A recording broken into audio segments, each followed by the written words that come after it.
Ya, selamat datang di SIKAD.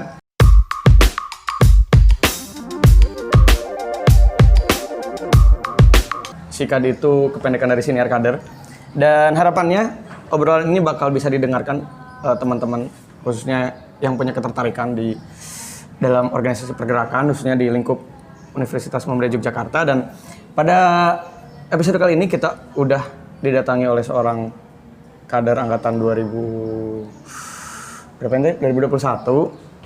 karena masuk UMY 2021, dan sebenarnya udah kenal juga, orang yang nonton video ini pasti udah tahu gitu bahwa ini tuh namanya Maulana dan berada di bidang riset pengembangan keilmuan, disingkat RPK. Nah, di RPK. Aku selalu penasaran gitu sama orang yang berada dalam bidang-bidang strategis, khususnya dalam kasus atau dalam contoh ini adalah RPK. Nah, ketika kan di IMM tuh ada masa-masa perekrutan kan, ada masa-masa pemilihan pasca DAD, kayak kita mau masuk bidang apa, tertarik di mana. Alasan utama kenapa sekarang berada di RPK tuh apa, On? Pertama, aku cerita dulu ya kenapa aku bisa memilih RPK.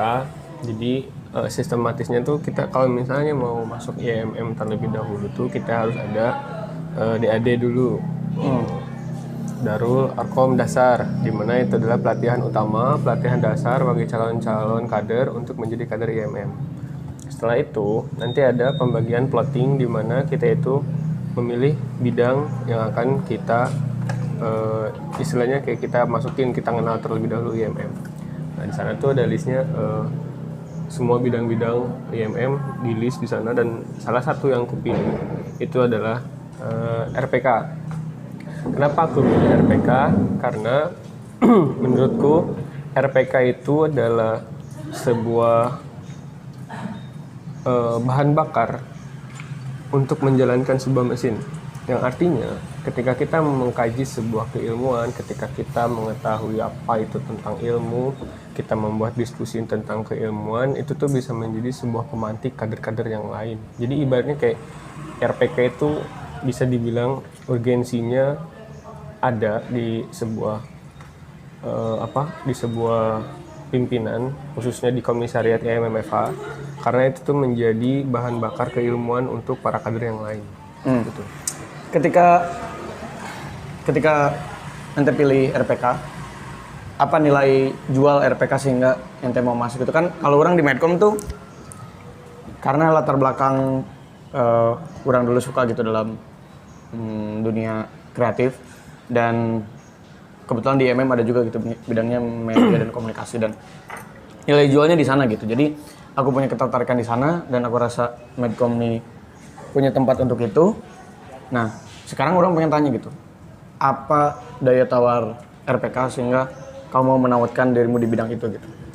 Dan pertanyaan selanjutnya setelah kau jawab itu, pertanyaan selanjutnya, didapatkan gak sih apa yang sebelumnya diekspektasikan tuh sejauh ini ya? Pertama, yang ingin ku cari gitu di RPK itu adalah merawat intelektualitas utamanya dan membuka lembaran-lembaran baru buku yang ku baca gitu. Memang basicnya aku tuh ibaratnya kayak basic itu aku tuh suka membaca gitu. Entah itu buku atau entah itu apapun, entah itu kejadian atau entah itu membaca orang gitu. Nah, di RPK tuh aku menemukan itu pengembangan keilmuan dan penjagaan intelektualitas sebagai seorang kader. Contoh praktisnya ada kayak misal selalu ada bahas buku, bedah buku, selalu ada bahas buku, kajian-kajian keilmuan tertentu, konsentrasinya terhadap materi-materi filsafat dan pengembangan keilmuan modern gitu. Nah, di RPK itu ada di sana, dan apa yang ku cari, apa yang ku dapatin 100% terpenuhi di sana. Ada ini gak sih kayak karena ini bergerak di bidang keilmuan, kayak ada tuntutan gak sih dari Kabid, dari Bang Amru ya? Buat misalnya kita harus baca buku minimal sebulan sekali. Kita itu di RPK, aku sebagai orang yang memang kader awal gitu ya, dituntut untuk bisa membedah buku dan membuat ya kajian-kajian kecil dari apa yang buku kita bahas. Selain itu, di RPK itu tidak hanya keilmuan-keilmuan yang ada di dalam buku atau seorang tokoh, kita selalu membahas riset-riset apa itu yang memang menjadi bahan-bahan kita sebagai anak-anak hukum. Nah, di RPK itu ada yang seperti itu.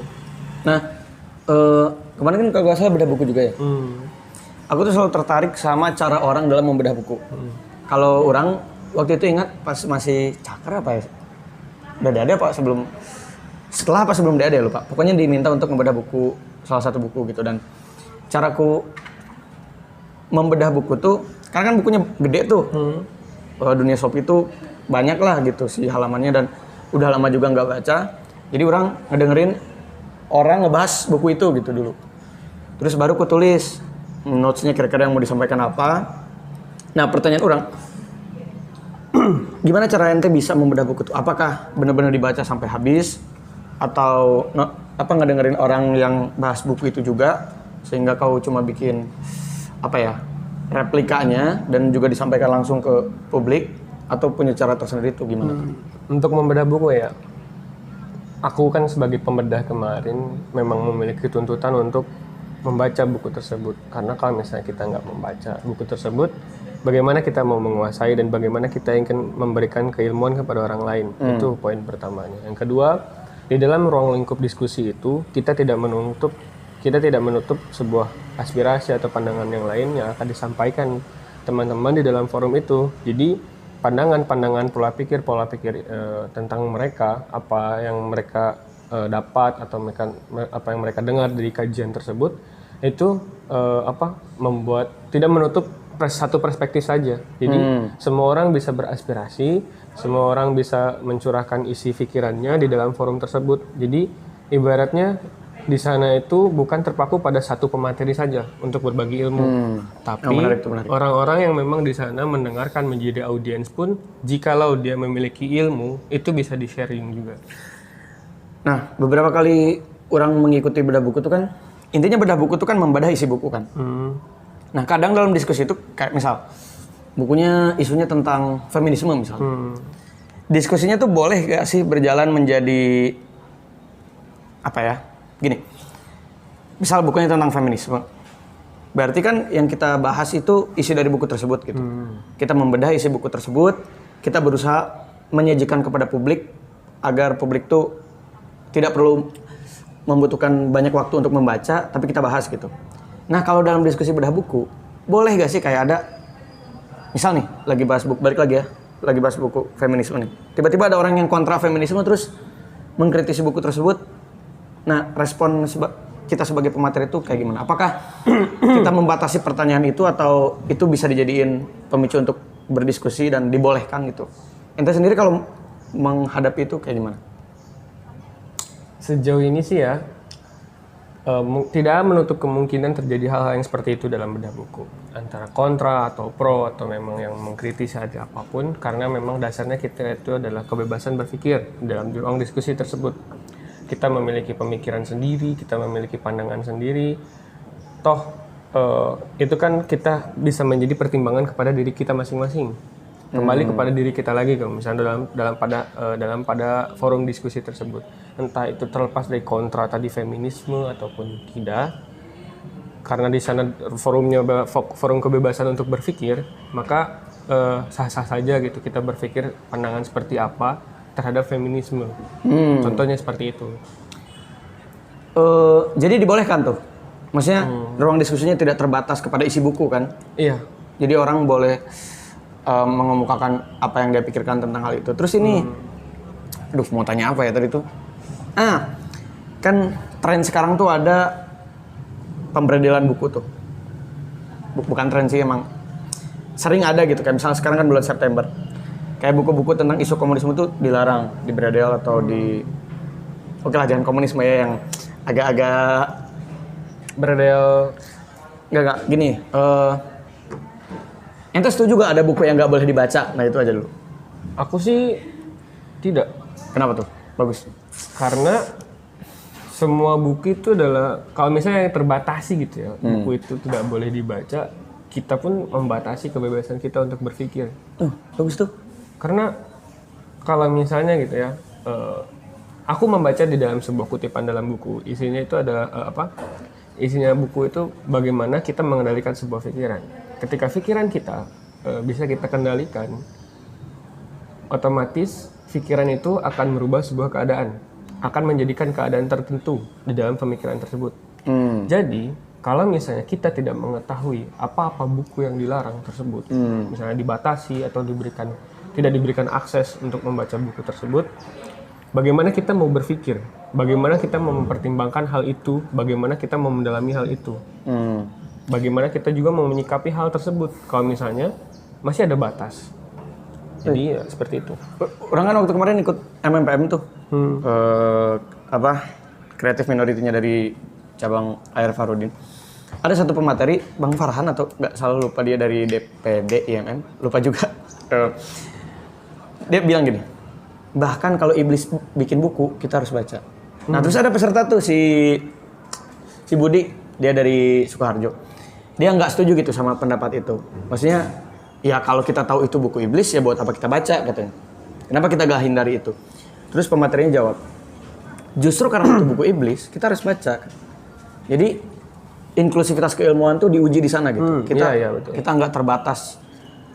Dia si pemateri ngekonotasinya yang paling spektrum paling buruk gitu, buku iblis gitu.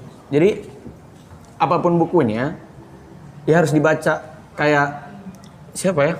Ini ada Adriano Colby, dia stand up comedian, dia bilang gini. Lucu di salah satu materi stand up-nya gini. Kalau misalnya dalam pembunuhan Munir ditulis di dalam buku, gak bakal ketahuan sampai 200 tahun ke depan. Artinya itu hyperbola bahwa orang-orang Indonesia gak baca buku. Cuman kalau dalam pembunuhan ya gak lucu. Cuman kalau dalam pembunuhan Munir disampaikan lewat video joget TikTok, itu bakal ketahuan karena literasinya rendah. Terus itu juga sama itu. Kayak ternyata ruang lingkup keilmuan kita nih udah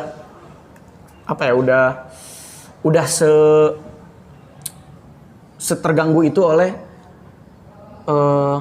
kurangnya rasa ingin tahu gitu. Terus ini ada satu pemateri Pak Rafiq, Anda tahu Pak Rafiq gak? PCIM Amerika. Itu yang kemarin itu kan. Dia bilang gini, dia pakai bahasa Inggris kan. Kader IMM itu jangan jadi bookless people. Kutanya kan, bookless itu artinya apa Pak? Apakah mereka yang nggak baca buku itu bookless? Definisi Bapak terhadap buku apa? Kutanya gitu kan. Terus dia jawab, nah bagus nih pertanyaannya katanya. Book dalam definisi saya adalah satu karya ilmiah yang bertaut kepada karya-karya sebelumnya selama ratusan tahun. Jadi kan kita banyak nih menemukan buku nih. Nah dia bilang, ya buku-buku sekarang tuh kita lihat dulu gitu kaidah keilmuannya, apakah dia bertaut kepada pembelajaran klasik, maksudnya dia tetap, apa tuh kalau hadis tuh? Salafi. Enggak, kalau hadis yang saling bertali itu, sanadnya baik gitu. Nah dia bilang kayak gitu bahwa tradisi keilmuan kita tuh harus dilandasi tradisi keilmuan klasik yang melihat sejarah ke belakang gitu. Jadi ya sepakat sama yang kita katakan bahwa kalau baca buku itu jangan terbatas kepada lingkup kita aja gitu, ditantang. Nah kalau dalam praktis nih, dalam kehidupan sehari-hari, gimana sih cara kita buat melawan eksklusivitas diri ketika ada orang yang beda gitu, khususnya kan di RPK beradu keilmuan, beradu pendapat. Apakah kita harus kekeh sama apa yang kita pikirkan? Apakah kita harus fleksibel?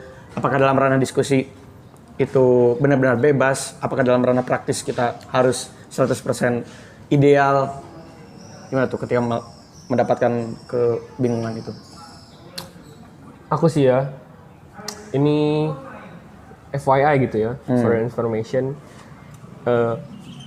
Kerennya di RPK tuh karena aku kan seorang yang memang alumni pondok. Kalian konotasinya mungkin pondok itu ya kayak Islamis lagi gitu ya. Ilmu-ilmunya mungkin dari Arab Timur Tengah gitu. Tapi ketika aku masuk RPK gitu, alasanku kenapa bisa berpikir bahwasannya yang kutemukan gitu, alasanku kenapa bisa berpikir Islam itu tepat, apa yang kuajarkan dulu tuh di pondok tuh, ketika aku masuk RPK, ketika aku belajar filsafat Barat, aku tuh nggak terganggu. Tidak pertama nggak keganggu, dan kedua inklusivitas aku dalam mempercayai ketuhanan itu bukan hanya dalam dada doang, tapi dalam pikiran juga.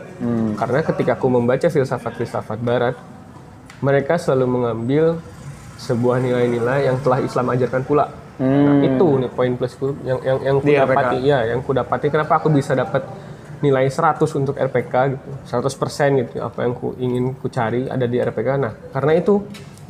Jadi balik lagi ke tadi, apa yang ingin kita cari sebenarnya itu ekspresi diri kita sendiri pada pada bacaan kita.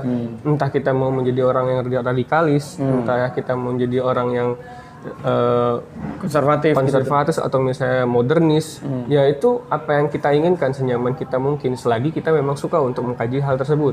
Aku nih lagi mengkaji bagaimana di RPK ini ya, bagaimana kita itu, soalnya aku tuh menemukan ketika ketika pemikiran kita yang tenang itu ada pada jiwa yang tenang gitu.